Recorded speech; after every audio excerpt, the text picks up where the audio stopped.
Баспасөз мәслихатына келген кәсіпкерлер палатасының өкілдері жеке кәсібін бастағысы келетіндер көбіне өзгенің ісін қайталайтынын ашына айтты. Мәселен, мемлекеттік бағдарлама аясында несие алған азаматтар жылыжай немесе мал шаруашылығымен айналысады. Сөйтіп, біріне-бірі бәсекелес болып, тауарларын сату кезінде қиындыққа ұшырайды. Мұны әбден зерттеп зерделеген палата мамандары мәселені түбегейлі шешудің жолын тапқан. Олар шағын бизнеске арналған 100 жоба кітабының 3-ші бөлімімен бірге арнайы анықтамалық шпаргалка шығарыпты.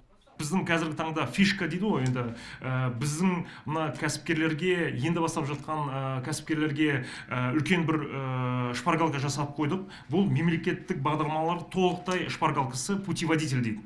Бұл қазіргі таңда 18 мемлекеттік бағдарламалар бар, бірақ көп адамдар біле бермейді. Сол себептен біз осындай шпаргалка путеводитель на кәсіпкерлерге арналған барлық мемлекеттік бағдарламалар бір жерде толықтай ішінде ақпарат көрсетілген.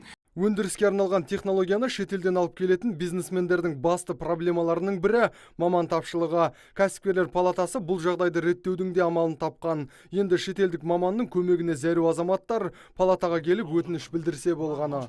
Біз кәсіпкерге көптеген резюмелерді көрсетеміз. Ол резюмелерді қарап айтады, осы маған мынау специалист жақсы екен, мына технолог 20 жыл мына жақта істеген, осындай маман несі тәжірибесі бар. Біз осыны қалай ұсыныс береді, біздерге заявкасын береді. Біз оны әрі қарай Германиядан 2 айға осы жерге әкеліп, ол маман 2 ай бойы сол кәсіпорында. Шағын және орта бизнеске жағдай жасауға білек сыбана кіріскен палата қызметкерлері ақсап тұрған туризм саласында дамытуға кірісіпті. Оңтүстік Қазақстан облысының ауа райы мен табиғаты туризмге қолайлы болғандықтан жергілікті турфирмалар кәсіпкерлер палатасымен бірлесіп шетелдік әріптестерімен қарым-қатынасты нығайтуға кіріскен. Біздің мынау Silkway Test Tour, Turkistan Elite Tour, Tumar Trans секілді туристік компаниялар, сол Қытайдың туристік компаниялармен жаңағы көзбе-көз кездесіп, жолықтырып, және біздің қандай туристік жолдарымыз бар, қандай ыңғайлы жаңағы транспорт түрлері бар, соның бәрі ақылдасып, Құдай қаласа осы 2018 жылдан бастап